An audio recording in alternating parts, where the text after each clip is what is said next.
Good morning बच्चों। आज start करते हैं। आज क्या है? Monday morning.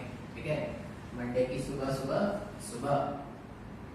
अच्छा, हम क्या कर रहे थे? फ्लूइड्स पढ़ रहे थे। और फ्लूइड्स में मैंने अभी तक क्या क्या पढ़ा दिया है।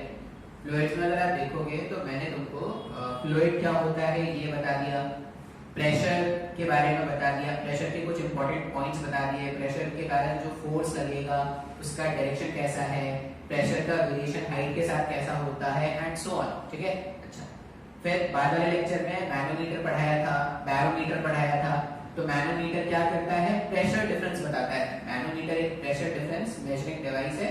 और बैरोमीटर क्या करता है? बैरोमीटर एटमॉस्फेरिक प्रेशर मेजर करता है। ठीक है, अभी तक के लेक्चर में इतना कुछ सिखा दिया है। अच्छा, कुछ और भी प्रॉब्लम्स है। अच्छा, बैरोमीटर और मैनोमीटर में ना कुछ क्वेश्चंस होते हैं, तो ये क्वेश्चंस अपन क्या करेंगे, कुछ क्वेश्चंस हमने इससे पहले वाले लेक्चर में भी देखे थे। ठीक है, अभी क्या करते हैं, कुछ और क्वेश्चंस हैं जिनको हम क्या करते हैं, सॉल्व करने की कोशिश करते हैं। बात समझ में आ रहा है? ठीक है, अच्छा, ये एग्जाम में आएंगे, इसलिए बहुत ज्यादा इंपॉर्टेंट है। ठीक है, स्टार्ट करते हैं।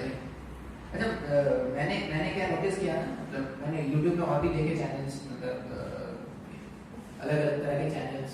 मैंने देखा कि अलग लेवल का इंट्रोडक्शन करते हैं भाई लोग, एकदम सलाम नमस्ते दुआ और ये सब करते हैं, फिर पढ़ाना स्टार्ट करते हैं।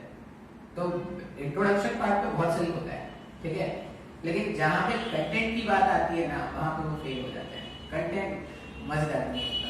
ठीक है, तो मैंने भी सोचा था कि आज थोड़ा धमाकेदार आऊँगा, मैं आऊँगा हेलो नमस्ते सत श्री अकाल और ये सब बोलूँगा, लेकिन वो मेरे को नहीं चलता। ठीक है, मेरे को लगता है कि पढ़ा लो सिंपल से, वो ज़्यादा अच्छा है। देखो, हो सकता है लेक्चर थोड़ा बोरिंग होगा क्योंकि कोई है नहीं इंटरेक्शन करने के लिए। तो देखो भाई, खाली है भाई, पूरा लेक्चर खाली है। ठीक है, सिर्फ लेक्चर रखे हुए हैं और ये मैं और ये, तो थोड़ा मुश्किल होता है इंटरेक्ट करना। फिर भी मैं ऐसा अज्यूम करता हूँ कि हाँ कोई बैठा है जिसको मैं पढ़ा रहा हूँ, तो थोड़ा बोरिंग हो सकता है। मैंने देखो पहले भी तुमको बताया था, जब भी तुमको लग रहा है कि लेक्चर बोरिंग हो रहा है तो क्या करना, गाने वाने सुन लेना। ठीक है, बड़ों लेक के बेटी लोग लॉन्गवा सुन लेना। ठीक है, स्टार्ट करते हैं। एग्जाम्पल नंबर 1 आज के लिए एग्जाम्पल नंबर 1 कैसे देखो, वापस से एक YouTube मैनोमीटर। ठीक है, देखो मैं क्वेश्चन का डायग्राम बनाऊंगा और जब मैं सोल्यूशन करना स्टार्ट करूंगा ना, तो यहीं पे करना स्टार्ट करूंगा, मतलब इसी डायग्राम में। लेकिन तुम क्या करना ना, क्वेश्चन के लिए एक अलग डायग्राम बनाना और सोल्यूशन के लिए एक अलग डायग्राम बनाना। इस तरह के क्वेश्चंस में स्टार्टिंग में आपको ऐसा करना पड़ेगा। क्यों? क्योंकि अगर आप ऐसा नहीं करोगे ना, तो जब आप दोबारा से पढ़ोगे ना, तो आपको बहुत ज्यादा कंफ्यूजन होना है। ठीक है, इसलिए आप क्या करना, 2 डायग्राम्स बनाना।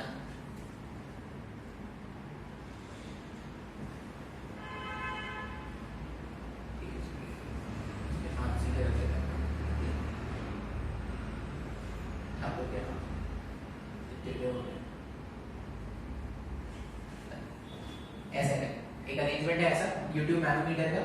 और इनिशियली क्या था, इसमें मरकरी फिल करके रखा गया था सेम लेवल पर। सेम लेवल भी होगा अगर इक्विलिब्रियम होगा तो।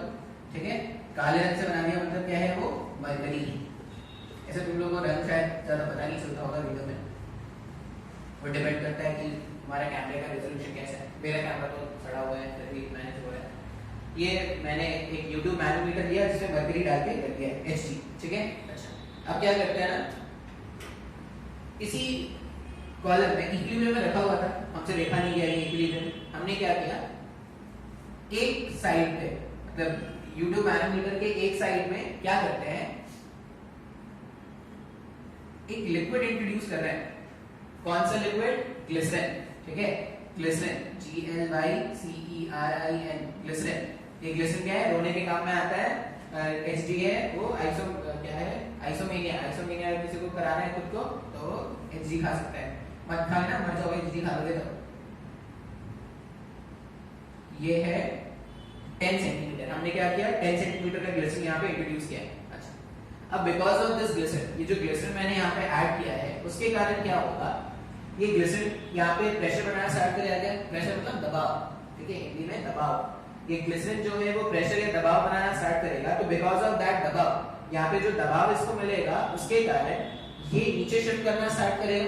तो जो मरकरी के लेवल्स दोनों ब्रांचेस में या दोनों लिम्स में अभी सेम थे, उसमें ये नीचे होना स्टार्ट हो जाएगा, तो ऊपर जाना स्टार्ट हो जाएगा। अच्छा एक और चीज, दोनों का क्रॉस सेक्शनल एरिया अगर सेम है ना, तो जितना हाइट ये नीचे जाएगा उतना ही हाइट ऊपर चढ़ना स्टार्ट हो जाएगा। तो कुछ समय के बाद का जो डायग्राम था वो कुछ तो ऐसा हो रहा था। ये क्या हो गया, ये नीचे चला गया ऐसे, ये नीचे चला गया, और यहाँ पे जो मरकरी का कॉलम था, जितना ये नीचे गया उतना ये क्या हो गया, ऊपर चढ़ गया। बात समझ में आ रहा है? अच्छा अभी क्या करते हैं, एक और दूसरा लिक्विड डालना स्टार्ट करते हैं।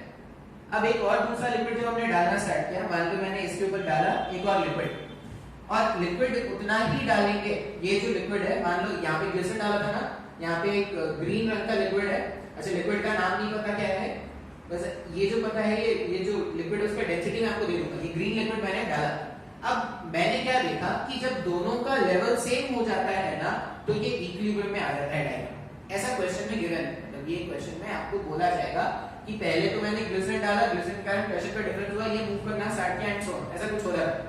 अब मैंने क्या किया, इसी में जितना हाइट ऑफ ग्लिसरीन था उतना ही हाइट मैंने एक ग्रीन लिक्विड का डाल दिया है। अब ये ग्रीन लिक्विड का जो लेवल है वो मान लो कुछ तो x है। देखो ये 10 सेंटीमीटर नहीं है, 10 सेंटीमीटर तो ये था, यहाँ से यहाँ का जो गैप है ना, ये 10 सेंटीमीटर है। अगर आप ध्यान से देखोगे तो ये 10 सेंटीमीटर से कम है, ठीक है। कितना है, कुछ तो x है हमारे पास। ये जो ग्रीन लिक्विड है उसका कॉलम कितना है, उसका कॉलम हाइट है x। अब अपने को ना ये x ही कैलकुलेट करना है। क्वेश्चन में क्या पूछा गया है, find the value of x, find the value of x for equilibrium, ठीक है। बात याद क्या रखना है, इसका और इसका लेवल सेम हो गया, इस क्वेश्चन में मेंशन्ड है। और मैंने ग्रीन लिक्विड कितना इंट्रोड्यूस किया है, x column of green liquid मैंने इंट्रोड्यूस किया है, तो वो x का वैल्यू मेरे को फाइंड करना है। अच्छा गिवन क्या क्या है, यहाँ पे गिवन है डेंसिटी फॉर मर्करी, मर्करी का डेंसिटी है 13600, डेंसिटी फॉर ग्लिसरीन, ग्लिसरीन का डेंसिटी है 1300, और ये डेंसिटी फॉर ग्रीन लिक्विड, ये जो ग्रीन लिक्विड है ना, इसका डेंसिटी दे रखा है 0.8, मतलब यहाँ पे 800 kg मीटर क्यूब में ऐसे डेंसिटीज दे रखे हैं। बात समझ में आ रहा है? अच्छा अब ये मेरे पास क्वेश्चन का डायग्राम, ये मेरा सॉल्यूशन का डायग्राम है, और इससे पहले जो भी डायग्राम था वो मेरे क्वेश्चन का डायग्राम था। अब इसको मेरे को क्या करना है, सॉल्व करके x का वैल्यू निकालना है। अब देखो बहुत ही आसान, आसान क्यों है, अगर मैं बोल रहा हूं कि लिक्विड इक्विलिब्रियम में है, इसका मतलब यहाँ पे जो प्रेशर होगा सेम हॉरिजॉन्टल लेवल पे वही प्रेशर होगा। तो अपन क्या करते हैं ना, कैलकुलेशन आसान बनाने के लिए देखो आपको एक रेफरेंस सेलेक्ट करना पड़ेगा। आप रेफरेंस पॉइंट पे हर जगह का प्रेशर सेम लिखने वाले हो, तो रेफरेंस हम किधर सेलेक्ट करेंगे, इस वाली लाइन को। ये जो लाइन है ना, हम इसको क्या मानने वाले हैं, रेफरेंस। अब हम लोग इसको रेफरेंस क्यों माना, इसको रेफरेंस मानने से, ये जो लाइन था इसको रेफरेंस मानने से क्या होगा, देखो ये वाला जो लाइन है उसको रेफरेंस मानने से क्या होगा, यहां से यहां का हाइट पता है, देखो 10 सेंटीमीटर है, क्योंकि इसके ऊपर तो ग्लिसरीन है, ग्लिसरीन मैंने 10 सेंटीमीटर का इंट्रोड्यूस किया था, इसलिए मैंने रेफरेंस इसको मान लिया, तो ये हाइट मुझे पता चल गया। अच्छा यहां से यहां, ये अगर दोनों का लेवल मैच कर रहा है तो ये वापस से 10 सेंटीमीटर रहेगा। उसमें अगर मैं x माइनस कर दूं तो ये 10 माइनस x, मतलब ये रेफरेंस लाइन अगर मान लिया जाए, मान लो ये रेफरेंस लाइन है अगर, तो ये रेफरेंस लाइन के ऊपर जितने भी हाइट्स हैं वो मेरे को बताया गया। अब प्रेशर लिखने के लिए मेरे को हाइट का नॉलेज होना चाहिए, तो मेरे को जब हाइट पता होगा तभी तो मैं प्रेशर लिख पाऊंगा। तो अब मैं क्वेश्चन को सॉल्व करता हूं। आई होप ये डायग्राम आपको समझ में आया हो, डायग्राम अच्छे से समझोगे तभी क्वेश्चन को सॉल्व कर पाओगे। तो मैं क्या करूंगा, ये जो रेफरेंस लाइन है मेरे पास, इसमें किसी दो पॉइंट्स के प्रेशर को इक्वेट कर देते हैं, ठीक है। किधर किधर के पॉइंट्स को, मान लो ये पॉइंट है 1, ये पॉइंट है 2। अब pressure at point 1 equals to pressure at point 2, ठीक है। एब्सोल्यूट प्रेशर जो पॉइंट 1 पे होगा और पॉइंट 2 पर होगा, दोनों इक्वल होंगे क्या। अब अपने को मतलब लिखना है absolute pressure P1 equals to P2। उसमें भी हमें P0 नहीं लिखा, मतलब यहाँ पे भी जब मैं एब्सोल्यूट प्रेशर लिखूंगा तो यहाँ पे भी P0 आएगा, यहाँ पे भी एब्सोल्यूट प्रेशर लिखेंगे तो वहां पे भी P0 आएगा। P0 लिखने का मतलब नहीं है, वो तो कैंसिल आउट ही हो जाता है। अपन क्या करते हैं, सिर्फ गेज प्रेशर लिखते हैं। अच्छा यहाँ पे अगर मैं गेज प्रेशर लिखूं तो देखो यहाँ पे गेज प्रेशर कैसा आएगा, मैं कैलकुलेशन में थोड़ा रब कर रहा हूँ। यहाँ पे जो गेज प्रेशर लिखेंगे पहले लिख देते हैं P1 का वैल्यू। देखो P1 कैसे लिखेंगे, ये कॉलम हाइट कितना है 10 सेंटीमीटर, तो यहाँ पे रो कितना है, ग्लिसरॉल था तो 1300 इनटू रो इनटू जी कितना 10, और ये हाइट कितना है 10 सेंटीमीटर है, तो रो जी एच, ये P1 पॉइंट का प्रेशर हो गया है। ये 1 पॉइंट का प्रेशर अगर मेरे पास आ गया, इस 1 पॉइंट के प्रेशर को मुझे क्या करना है, इक्वेट करना है सेकंड पॉइंट के प्रेशर से। अब सेकंड पॉइट में अगर आप देखोगे ना तो दो लिक्विड है, एक ग्रीन लिक्विड है x हाइट तक, और बचे हुए 10 माइनस x, ये कितना हो जाएगा यहाँ पे 10 माइनस x, इसमें मर्करी आ गया। तो यहाँ पे अपन क्या लिखते हैं इक्वल्स टू, देखो उसका जो डेंसिटी था वो कितना था 800 इनटू जी कितना 10 into x upon 100। x upon 100 मानने का मतलब क्या है कि जो भी मेरा x आएगा वो सेंटीमीटर में आएगा क्या, इसको सेंटीमीटर में मानते हुए ही मैंने 100 से डिवाइड किया है। बात समझ में आ रहा है, 800 इनटू जी इनटू x अपॉन 100 रो जी एच ये हो गया, प्लस मर्करी के लिए मैं बात करूं अगर 13600 इनटू जी का मतलब हो गया 10 into 10 minus x divided by 100। ये 100 और ये 100 ये तो कैंसिल हो सकते हैं ना। अभी देखो और क्या है कैंसिल होगा, यहां से 3 जीरो गायब करो, जो भी कैंसिल हो सकते हैं 1 2 3, वही 3 जीरो यहां से भी कॉमन निकाल सकते हैं क्या 1 2 3, और वही 3 जीरो यहां से भी अपन क्या कर सकते हैं कैंसिल कर सकते हैं। तो जब आप फाइनली देखोगे ना तो ये देखो कितना आ रहा है 130 यहां पे आ गया equals to 8x plus 1360 minus 136x, ठीक है। x वाले टर्म को उधर भेज दो, बाकी सब इधर रख दो। 136x और ये 8x जब सॉल्व करेंगे तो कितना हो जाएगा 128x Y 128x equals to 1360 minus 130, तो हो जाएगा 1230, ठीक है। तो x कितना आ गया 1230 अपॉन 128। अब ये जो आंसर है वो किसमें आया है सेंटीमीटर से, ठीक है। तो ये हमारा क्वेश्चन था और हमने क्या किया सॉल्व किया, बहुत ही आसान। हमने क्या किया नैनोमीटर के कांसेप्ट से क्वेश्चन को सॉल्व कर लिया, आसान है क्या। अच्छा, अब ये जो क्वेश्चन था ना उसमें दोनों लिम्स जो दोनों क्रॉस सेक्शनल एरिया थे वो सेम। एक ऐसा क्वेश्चन सॉल्व कर लेते हैं ना जिसमें दोनों क्रॉस सेक्शनल एरिया क्या होने वाले हैं अलग अलग होने वाले हैं। तो देख लेते हैं क्वेश्चन कैसा है।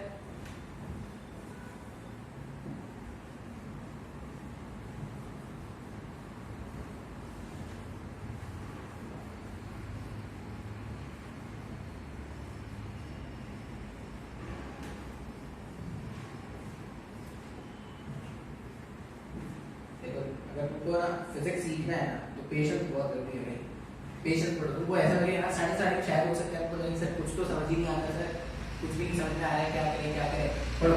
जितना पढ़ोगे ना उतना समझ में आएगा। और एक बार फिजिक्स समझ में आ गया, एक बार फिजिक्स की लैंग्वेज समझ में आ गई ना, इससे आसान कोई सब्जेक्ट नहीं होगा, ठीक है। आसान इसलिए है क्योंकि भाई जब मेरे को आ गया तो तुम तो बहुत इंटेलिजेंट हो गए मेरे सामने। एक और क्वेश्चन देखते हैं।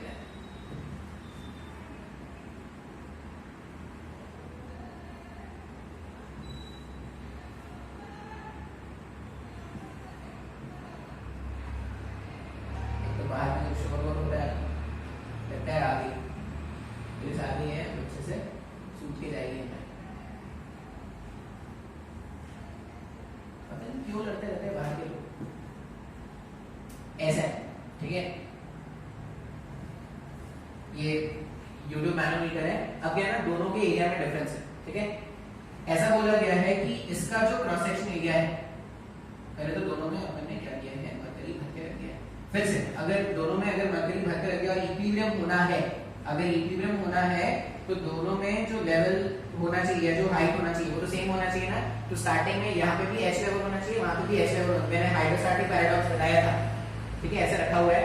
अच्छा, ये बोला गया है कि इसका क्रॉस सेक्शनल एरिया है A और इसका क्रॉस सेक्शनल एरिया है 16 टाइम्स ऑफ A, ऐसा बोला गया है, ठीक है। अब ऐसे भर के मरकरी रखा हुआ था Hg, भर के मरकरी रखा हुआ था। क्या करते हैं इसके ऊपर ग्लिसरीन डालना स्टार्ट करते हैं। यहाँ पे हमने क्या किया, ऐसे ग्लिसरीन डाल दिया है। अब ये जो ग्लिसरीन हमने डाला है, कितना ग्लिसरीन डाला, तो 70 सेंटीमीटर डाला है ग्लिसरीन का। ग्लिसरीन का हमने क्या किया है, 70 सेंटीमीटर का कॉलम इंट्रोड्यूस किया है बिकॉज ऑफ दिस ग्लिसरीन। अब इस ग्लिसरीन के कारण होगा क्या, जैसे ही ग्लिसरीन डालोगे ये प्रेशर, यहाँ पे दबाव बढ़ गया, प्रेशर बढ़ गया, बिकॉज ऑफ दैट प्रेशर ये लिक्विड नीचे आना स्टार्ट करेगा। अच्छा, ये जब नीचे जाएगा इसका मतलब ये जो लिक्विड है ऊपर जाना स्टार्ट करेगा क्या।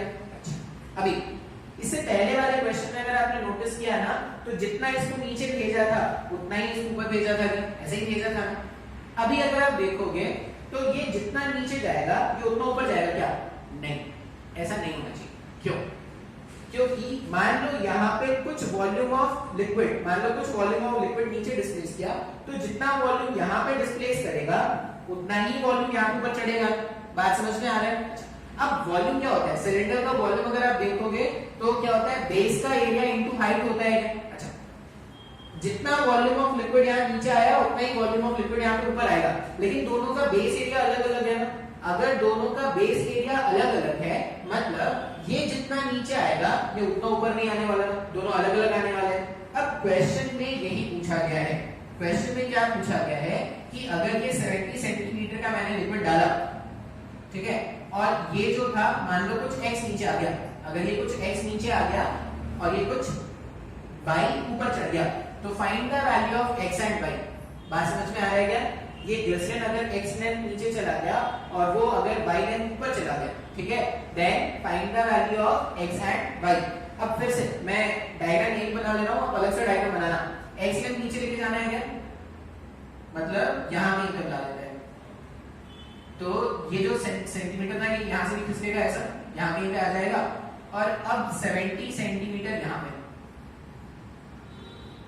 बात समझ में आ रहा है क्या। ये अगर नीचे आया तो ये क्या हो गया, ये ऊपर चढ़ गया ना y से। अब ध्यान से अगर देखोगे ना, तो फिर से मैं रेफरेंस किसको मानूंगा, मैं रेफरेंस इसको मानने वाला हूं। क्यों, क्योंकि अगर इसको रेफरेंस मानूंगा तो मेरे पास क्वेश्चन को सॉल्व करने के लिए जो भी हाइट रिक्वायर्ड है वो सारा कुछ है।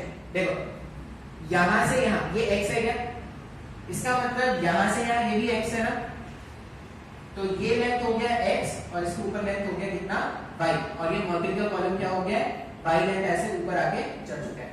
सर को नहीं समझ में आया डायग्राम, जब तक डायग्राम नहीं समझ में आएगा ना, क्योंकि तुमको डायग्राम बनाना ही इसमें इंपॉर्टेंट है। एक बार तुमने डायग्राम बना लिया तो कैलकुलेशन तो बहुत ही आसान है।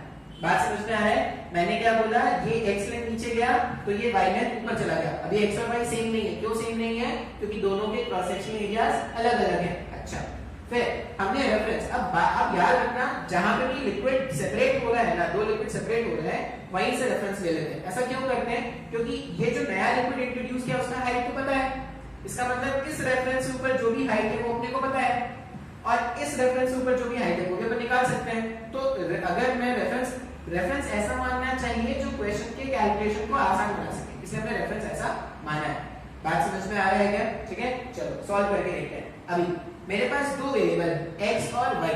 इससे पहले वाले क्वेश्चंस में सिर्फ एक वेरिएबल्स होते थे, सिर्फ एक वेरिएबल्स होते थे, तो एक इक्वेशन लिख दो, काम खत्म। अभी हमारे पास क्या है, दो वेरिएबल्स हैं। अगर दो वेरिएबल्स हैं तो मेरे को दो इक्वेशन लिखने पड़ेंगे। अब दो इक्वेशन देखो कैसे लिखते हैं, पहला तो प्रेशर से बना देंगे और दूसरा वॉल्यूम से बनाएंगे। देखो कैसे, हमने क्या बोला, पहला इक्वेशन बना रहे हैं, ठीक है, पहले प्रेशर से वेरिएशन बना लेते हैं, क्योंकि फिर उसको डायग्राम को हटाने के लिए काम करेंगे। यहां का प्रेशर मान लीजिए 0.1 है और ये 0.2 है। 0.1 का प्रेशर और 0.2 का प्रेशर सेम है क्या, फिर से 0.1 और 0.2 का प्रेशर सेम है। अब मैं फिर से यहाँ पे एटमॉस्फेरिक प्रेशर के बारे में बात नहीं करूंगा, P0 दोनों जगह से कैंसिल ही हो गया है। मैं सिर्फ बात करने वाला हूँ गेज प्रेशर के बारे में, ठीक है। तो अपन क्या करेंगे, P1 का अलग गेज प्रेशर लिखेंगे, तो यहाँ पे क्या हो जाएगा 1300, ग्लिसरीन का भाई 1300 इंटू जी का मतलब कितना 10 इंटू रो जी एच, हाइट कितना है 70 सेंटीमीटर, तो मैंने क्या कर दिया 100 से डिवाइड कर दिया। ये मैंने P1 का प्रेशर लिख दिया, ठीक है, इसको हटा दो, इक्वल टू करके लिख देता हूं, इक्वल टू वहां का प्रेशर है। अब यहाँ पे ये पूरा पूरा तो मर्क्यूरी है ना, यही मर्क्यूरी के ऊपर गया था, अगर पूरा पूरा मर्करी है तो अपन क्या लिखेंगे 13600, ठीक है, इनटू जी का मतलब कितना हो गया इनटू 10 इनटू हाइट कितना है x प्लस y, फिर से x और y दोनों को मैं सेंटीमीटर्स में मान रहा हूं, इसलिए मैंने क्या कर दिया 100 से डिवाइड कर दिया। एक इक्वेशन बन गया ना ये। अब दूसरा इक्वेशन को कैसे बनाएंगे, जितना वॉल्यूम ऑफ लिक्विड यहां नीचे गया है उतना ही वॉल्यूम ऑफ लिक्विड यहां से यहां, पहले तो दोनों का लेवल सेम था ना, देखो ये और ये दोनों का लेवल सेम था, जितना लेवल ये नीचे गया उतना ही लेवल ये ऊपर जाएगा। इसका मतलब सेकंड इक्वेशन अपन कैसे बनाएंगे, पहला इक्वेशन बन गया, सेकंड इक्वेशन बनाएंगे लेवल नीचे इक्वल्स टू लेवल ऊपर। लेफ्ट वाले में जो लेवल नीचे हुआ, ठीक है, लेवल या वॉल्यूम लिखो, वॉल्यूम लिखो, वॉल्यूम नीचे इक्वल्स टू वॉल्यूम ऊपर, लिख सकते हैं ना।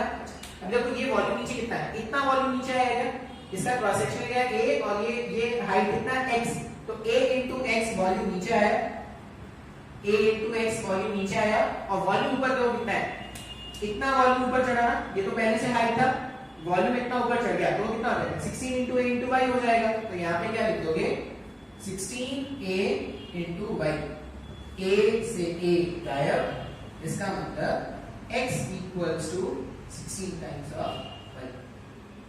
x और y के दो इक्वेशन बन गया भाई। अब x और y के दो इक्वेशन है, दोनों को सिंपलीफाई कर लोगे, सॉल्व करोगे तो आंसर आ जाएगा, ठीक है। तो देखो एक बार अगर तुमको समझ में आ गया होगा तो बहुत ही आसान लग रहे होंगे ये इक्वेशन, कुछ नहीं करना है, डायग्राम सही से सोचना है, रेफरेंस लाइन का इंपॉर्टेंस है। तुम रेफरेंस लाइन ढंग से अज्यूम करोगे तब जाके तुम्हारा कैलकुलेशन आसान होगा, नहीं तो भटकते रह जाओगे, कैलकुलेशन करते रह जाओगे, ठीक है। अच्छा एक और क्वेश्चन है, एक और क्वेश्चन है, अच्छा क्वेश्चन होता है, वो भी करके देखिए। आई होप ये समझ में आया हो, ठीक है। नहीं समझ में आया है तो लेक्चर को बार-बार देखना, बार-बार देखो, और गाना चल रहा है टिकटॉक में, बार-बार करेगी कॉल, फोन उठाने का नहीं, वो बुलाती है मगर जाने का नहीं।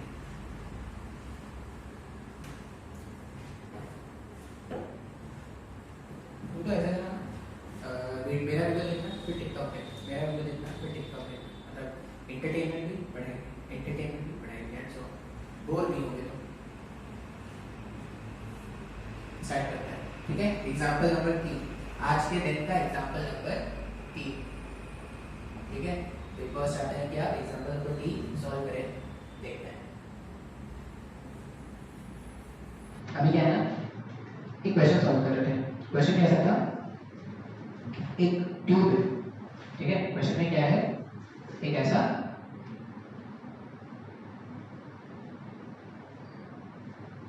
ट्यूब है, ठीक है। ट्यूब है तो ट्यूब जैसे दिखना चाहिए,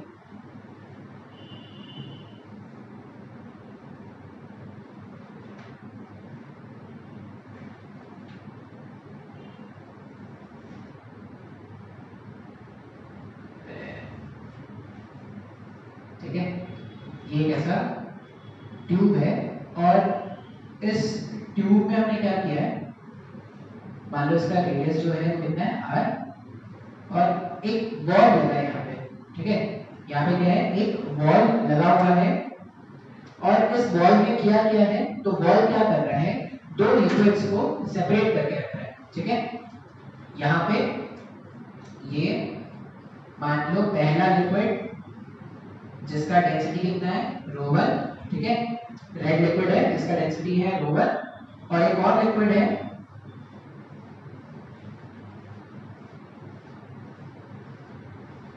ठीक है, ग्रीन लिक्विड, इसका डेंसिटी है ρ2। बात समझ में आ रहा है। और क्वेश्चन में ऐसा बोला गया है कि ρ1 इज ग्रेटर देन ρ2, मतलब ρ1 का डेंसिटी ρ2 से ज्यादा है। अभी ये जो वॉल क्या है, ऐसे रखा हुआ है, मैं जैसे, अब क्वेश्चन कैसे बनेगा, क्वेश्चन क्या बनने वाला है वो देखो। मान लो इस वॉल को अगर रिमूव कर दिया जाए यहाँ पे, अब जैसे ही वॉल को रिमूव करोगे, ये जो रेड लिक्विड है, देखो इसका डेंसिटी ज्यादा है, मतलब रेड वाले लिक्विड के कारण यहाँ पे प्रेशर ज्यादा रिलीव हुआ है, ग्रीन वाले लिक्विड के कारण यहाँ पे प्रेशर थोड़ा कम था, तो ये जो रेड वाला लिक्विड है वो क्या करेगा, ऊपर की तरफ शिफ्ट करना स्टार्ट करेगा। मान लो ये जो रेड लिक्विड है वो मूव करता हुआ यहाँ कहीं पे आ गया ऐसा, जो रेड लिक्विड था वो क्या हो गया, मूव करता हुआ यहाँ कहीं पे आ गया।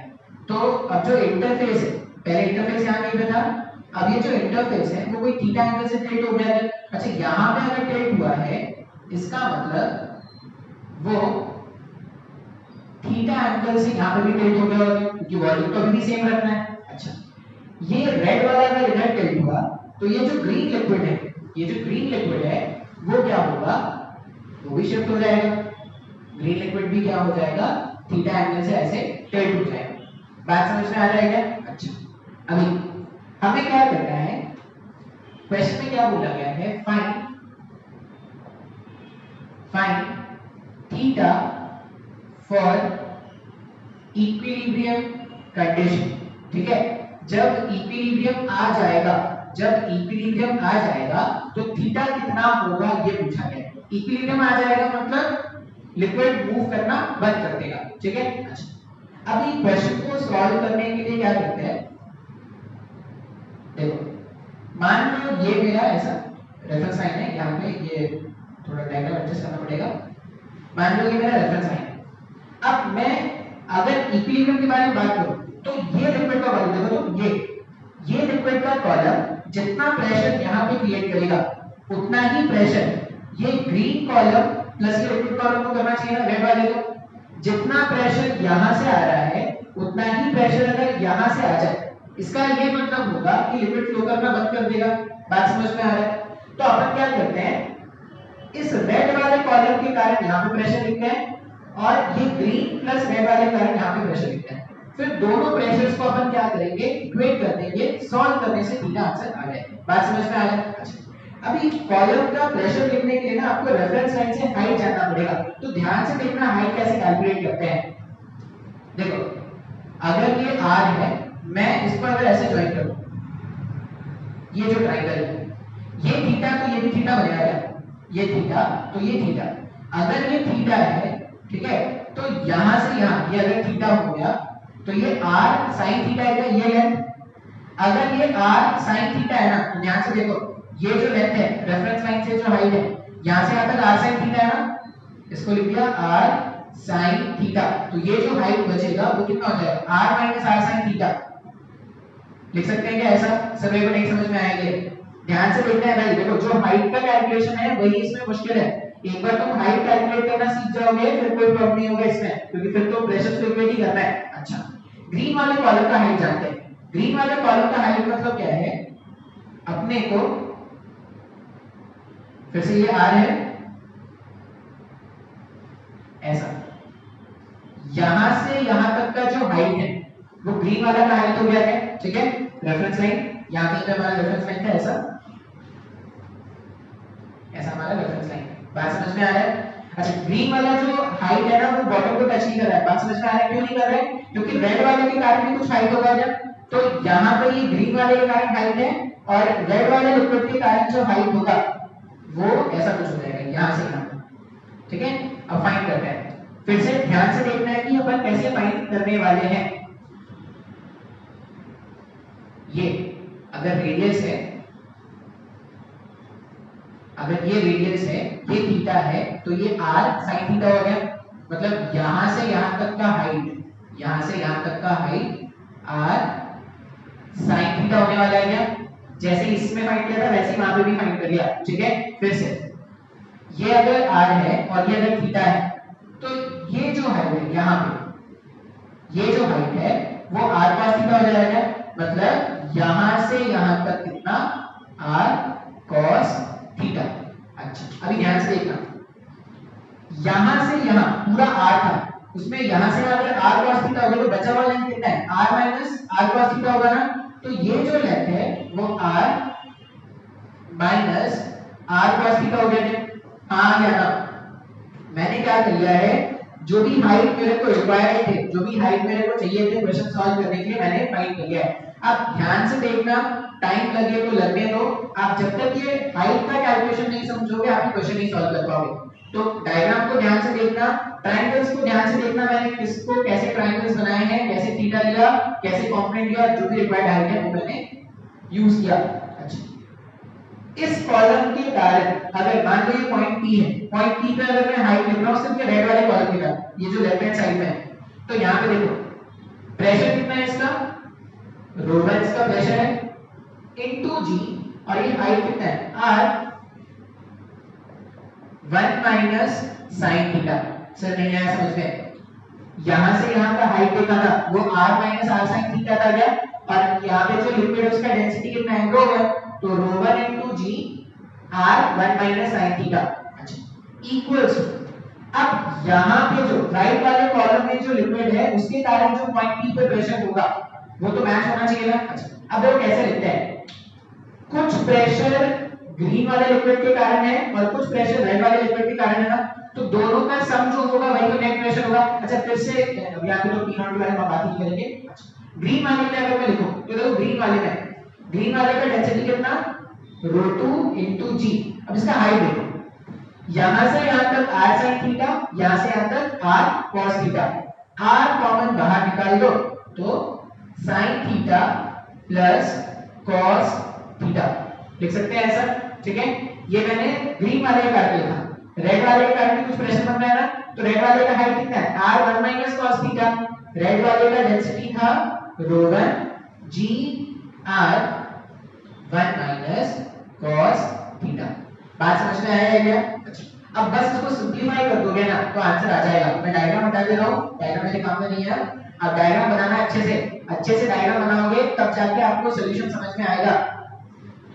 डायग्राम अच्छा होगा तो हाइट का कैलकुलेशन आप कर पाओगे। ध्यान से देखते हैं, GR सब जगह से GR कैंसिल कर सकते हैं क्या?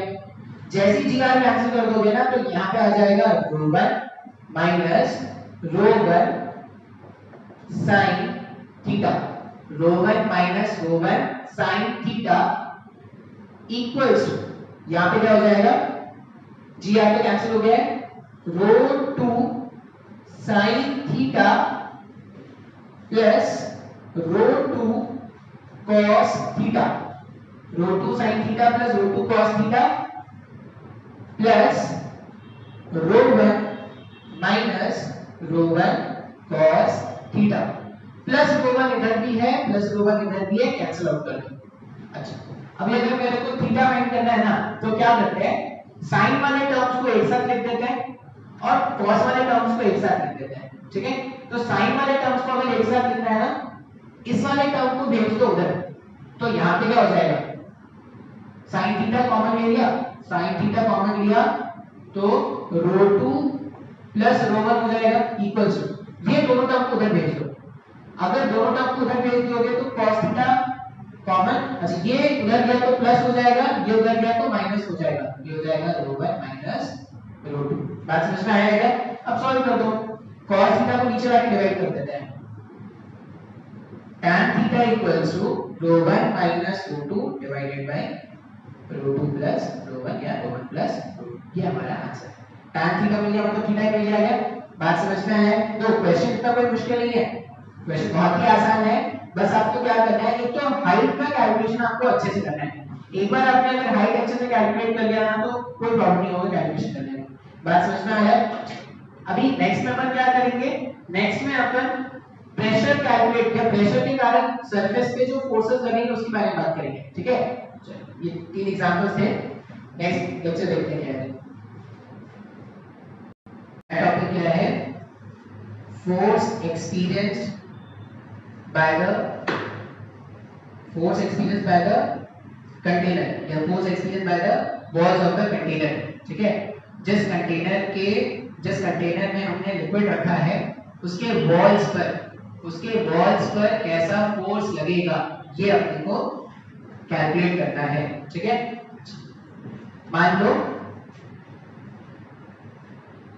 एक ऐसा कंटेनर है, ठीक है। अब ये जो कंटेनर है ना, इसका ये लेंथ मान लो L है और इसका ब्रेथ, ठीक है, ये अंदर में है पूरा, तो वैसे बाहर निकालोगे तो पूरा बाहर निकल जाएगा। इसका अंदर में ब्रेथ कितना है, स्मॉल b, इसमें हमने क्या कर दिया है, ऐसे h हाइट, हमने h हाइट एक लिक्विड फिल करके रख दिया है, ठीक है। और ये लिक्विड जो फिल किया है उसका डेंसिटी कितना है, रो। बात समझ में आ रहा है। हम फाइंड क्या करने वाले हैं, force experienced by the walls of container, ठीक है। Force experience by the walls of container हम ये कैलकुलेट करने वाले हैं। बात समझ में आ रहा है। अब अगर आप ये देखो कि बॉटम वाला सरफेस, ये जो बॉटम वाला सरफेस है, बॉटम वाले सरफेस पे अगर आप देखोगे तो पूरे पानी के वेट को, जो पूरा पानी है, जैसे पूरा पानी जो है, कितना पानी है, वॉल्यूम ऑफ लिक्विड अगर आप देखोगे तो कितना हो जाएगा, L into B into H, इतना वॉल्यूम ऑफ लिक्विड है क्या, और इसका डेंसिटी रो, रो into L into B into H into G। पूरे पानी का जो वेट है, पूरे पानी का जो वेट है वो ये जो बॉटम वाला सरफेस है उसने ही तो बैलेंस करके रखा है। तो बॉटम वाले सरफेस पे अगर आप फोर्स देखोगे ना, force on the bottom surface, force on the bottom surface, bottom surface पे अगर आप फोर्स देखोगे तो वो क्या है, वेट ऑफ लिक्विड के इक्वल होगा क्या, वेट ऑफ द लिक्विड इसके बराबर होगा ना। अच्छा, लिक्विड का वेट कितना है, तो लिक्विड का वेट हो जाएगा rho density into volume, volume कितना है, L into B into H into G। ऐसा कुछ आ रहा है क्या, हाँ या ना, ध्यान से देखना। तो ये रो H G, ये तो प्रेशर है ना इस पॉइंट का, ये इस पॉइंट का प्रेशर है क्या, इसका मतलब आप इसको ऐसा भी लिख सकते हो क्या, रो एच जी, इसके प्लेस में लिख दिया मैंने pressure at the bottom, bottom surface पे जो प्रेशर है वो लिख दिया, वो यूनिफॉर्म होगा, हर जगह सेम है, हर जगह सेम हाइट है, into L into B. L into B क्या है, एरिया ऑफ बॉटम सरफेस, वो जो बॉटम सरफेस है उसका एरिया है क्या, बात समझ में आ रहा है। तो फोर्स अगर कैलकुलेट करना है तो फोर्स कैलकुलेट करने का सिंपल फॉर्मूला क्या है, प्रेशर इनटू एरिया, जो भी कांटेक्ट एरिया है उसमें प्रेशर से वहां पे जो एक्सपीरियंस होने वाला प्रेशर था उसमें मैं अगर मल्टीप्लाई कर दूंगा तो मेरे को फोर्स मिल जाएगा ना। बात समझ में आ रहा है। तो मैंने क्या बोला कि बॉटम सरफेस में अगर मेरे को फोर्स कैलकुलेट करना होता तो या तो आप लॉजिकली देखो, अगर आप कीवर्ड डायग्राम बना के देखोगे तो वेट ऑफ द लिक्विड के बराबर आ रहा है, या आप ये देखो कि इसमें जो बॉटम वाला इसका फेस है इसने प्रेशर कितना एक्सपीरियंस किया है इनटू उसका एरिया, प्रेशर इनटू एरिया तो अपने को थ्रस्ट मिल जाता है, एक परपेंडिकुलर फोर्स मिल जाता है। तो इस तरह से अपन क्या करेंगे, बॉटम वाले फेस पे फोर्स कैलकुलेट करेंगे। अब अपने को ना बॉटम पे कैलकुलेट नहीं करना है, हमको कैलकुलेट किस पे करना है, वॉल्स पे करना है। ये जो सराउंडिंग वॉल्स है उस पे क्या फोर्स लग रहा होगा ये कैलकुलेट करना है। अभी ध्यान से देखना, तो यहाँ पे अपने को फोर्स कैलकुलेट, जो फोर्स कैलकुलेट कर रहे हैं वो सिर्फ पानी का कैलकुलेट कर रहे हैं, ठीक है। Force experience by wall of the container only because of liquid, ये भी यहाँ पे लिख लेना, only because of liquid, liquid के कारण साइड वॉल्स पर जो फोर्सेस लगने वाले हैं ना वो अपन कैलकुलेट करने वाले हैं। बात समझ में आ रहा है। हमने कैलकुलेट करने का तरीका क्या होगा, प्रेशर को एरिया से मल्टीप्लाई कर दो, प्रेशर को एरिया से मल्टीप्लाई कर दोगे फोर्स का वैल्यू मिल जाएगा क्या। अच्छा, अभी यहां पे देखते हैं, यहां पर अगर मैं बोलूं, अब मेरे को सिर्फ लिक्विड का फोर्स देखना है ना, लिक्विड के कारण यहां पे प्रेशर कितना है, T0 होगा, तब बोलेंगे पूरा एटमॉस्फेयर के कारण है ना, लिक्विड के कारण यहां पे प्रेशर अगर देखोगे तो 0 है, और उसी लिक्विड के कारण अगर आप यहां पे प्रेशर देखोगे तो कितना है, रो जी, कितना हाइट था, h हाइट था ना, रो इनटू जी इनटू h, ऐसा कुछ है क्या। बात समझ में आ रहा है।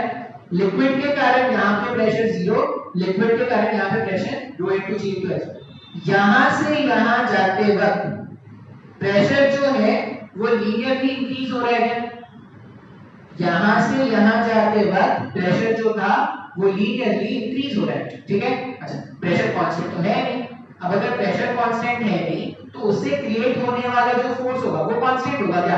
नहीं। तो अगर ऐसा सिचुएशन आता है जब मेरे पास प्रेशर कांस्टेंट नहीं और मेरे को फोर्स कैलकुलेट करना है, तो ऐसे सिचुएशन में इंटीग्रेशन करते हैं क्या? अब देखो इंटीग्रेशन कैसे करेंगे। इंटीग्रेशन करने के लिए अपन क्या करते हैं, अलग अलग पॉइंट का अलग अलग प्रेशर है, तो ऐसा मान लेते हैं कि अपन क्या है ना, पानी के सरफेस से कुछ तो स्मॉल h हाइट नीचे है, पानी के सरफेस से कुछ तो स्मॉल h हाइट नीचे है, और स्मॉल h हाइट नीचे जाने पर हमने क्या कर दिया, एक एलिमेंट ले लिया है जिसका लेंथ कितना है dh। क्लियर है क्या? अच्छा, अब ये जो dh एलिमेंट ये तो पूरा ऐसा है ना, पूरा ऐसे एक्सटेंड हो रहा है, कितना लेंथ तक, d लेंथ तक ऐसे एक्सटेंड हो रहा है, बात समझ में आ रहा है? अच्छा, इस पॉइंट पर अगर मैं इस पॉइंट पर प्रेशर देखूं तो यहाँ पे जो प्रेशर क्रिएट होगा, डेप्थ कितना है, h है। अगर यहाँ पे डेप्थ h है तो इस पॉइंट का जो प्रेशर है, ठीक है, इस पॉइंट का जो प्रेशर है, प्रेशर क्या लिख सकते हैं, pressure at any depth h, ये जो डेवलप हो रहा है वो rho into g into small h का हो गया। समय को नहीं समझ में आ रहा है, बात समझ में आ रहा है? अच्छा, अब इस प्रेशर के कारण ये जो एरिया है, मतलब ये जो एरिया होगा, इसमें अगर मेरे को फोर्स कैलकुलेट करना है तो मैं ऐसे लिख सकता हूँ क्या, स्मॉल फोर्स जो होगा वो क्या हो जाएगा, प्रेशर इनटू h इनटू वो जो स्मॉल एरिया है, स्मॉल एरिया क्या हो जाएगा, ध्यान से देखो, इसका लेंथ है b और इसका विड्थ है dh, तो इसका जो एरिया है वो क्या हो जाएगा, b टाइम्स ऑफ dh। लिख सकते हैं क्या ऐसा? सर नहीं समझ में आया ये? हमने क्या लिखा था, अगर मेरे को थ्रस्ट फोर्स कैलकुलेट करना है तो प्रेशर इनटू कांटेक्ट एरिया करना पड़ता है ना, इस टाइम पे कांटेक्ट एरिया कितना है, ये dh इनटू b, तो b इनटू dh कर दिया हमने। अच्छा, तो df equals to ph b into dh लिख सकते हैं ऐसा। अब अगर मेरे को टोटल नेट फोर्स जानना है तो इंटीग्रेट करना पड़ेगा, मैं इसको ऐसा लिख सकता हूं ना, that implies df equals to pressure जो है वो कितना है, rho into g into h, b को लिख दो साथ में h dh, लिख सकते हैं क्या ऐसा? अब अगर मेरे को टोटल प्रेशर जानना होगा तो इंटीग्रेट करना है, रो g b, ये सब तो कांस्टेंट था, बाहर निकाल दिया आपने, ठीक है। यहां पे जब आप लिमिट्स पुट करोगे तो लिमिट्स क्या पुट करोगे, 0 से लेकर कैपिटल S तक वेरिएशन है क्या, सॉल्व कर दो इसको। जब आप सॉल्व करोगे तो यहां पे आ जाएगा force equals to rho into g into b h square divided by 2, लिख सकते हैं क्या ऐसा? हाँ या ना? अच्छा, इसको लिखने का एक और तरीका भी है, ये तो हमने ऐसा लिखा, ये लिखा ना, अब इसको याद कैसे रखेंगे, इसको याद करने के लिए हमें क्या करना है, इसको थोड़ा स्प्लिट करके देखते हैं। जो फोर्स हमारे पास आया है, फोर्स क्या है, rho into g into b h, मैं इसको ऐसा लिख दूं तो अगर ध्यान से देखना तो रो इनटू g इनटू h को मैंने अलग लिख दिया और क्या करता है, डिवाइडेड बाय 2 भी इसी के साथ रख दो और b इनटू h ऐसे अलग कर दो, लिख सकते हैं क्या ऐसा, rho into g into h divided by 2 अलग कर दिया और b इनटू h को अलग कर दिया। अब अगर आप ध्यान से देखोगे ना, b इनटू h, ये b इनटू h क्या है, वॉल का एरिया है क्या, area of the wall, area of the wall, ये वॉल का एरिया है जिसका फोर्स कैलकुलेट करना चाहते हो, और ये रो जी h बाई 2, ये एक्चुअली क्या है ना, ये एवरेज प्रेशर,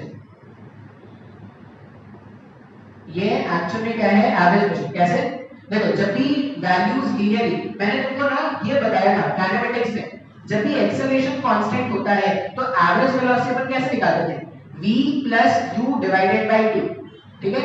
या ऐसा याद रखो, जब भी कोई रिलेशन लीनियरली इंक्रीज हो रहा है और तुमको अगर उसका एवरेज वैल्यू कैलकुलेट करना है ना, तो तुम क्या करना, starting value plus final value divided by 2 कर दोगे, वो उसका एवरेज वैल्यू हो जाता है। यहां पे भी देखो, जैसे जैसे डेप्थ नीचे बढ़ता जा रहा था, प्रेशर इंक्रीज होता जा रहा है, लीनियरली इंक्रीज हो रहा है।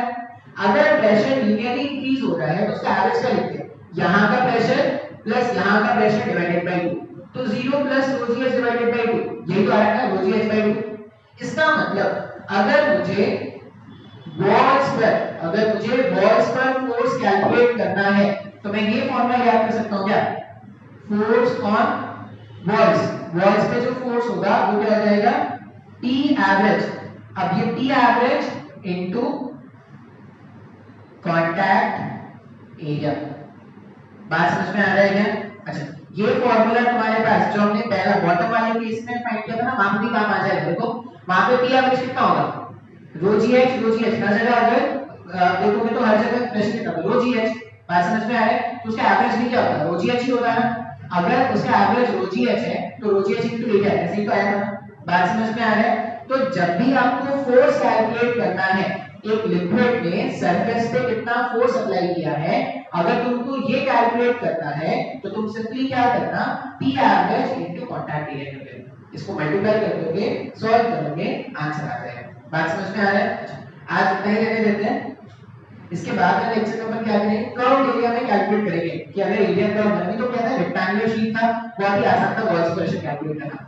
नेक्स्ट वाले क्लास में इसको थोड़ा टफ बना देंगे, ठीक है? चलो अब मैं इसमें ना कुछ बेसिक प्रॉब्लम्स आपको दूंगा सॉल्व करने के लिए, ठीक है? तो वही जेई वाले बच्चों के लिए मैं एचसी में बता दूंगा और इनके लिए मेडिकल वालों के लिए उनके पैकेज में बता दूंगा। बात समझ में आ रहा है? चलो आज इतना ही लेते हैं, चलो।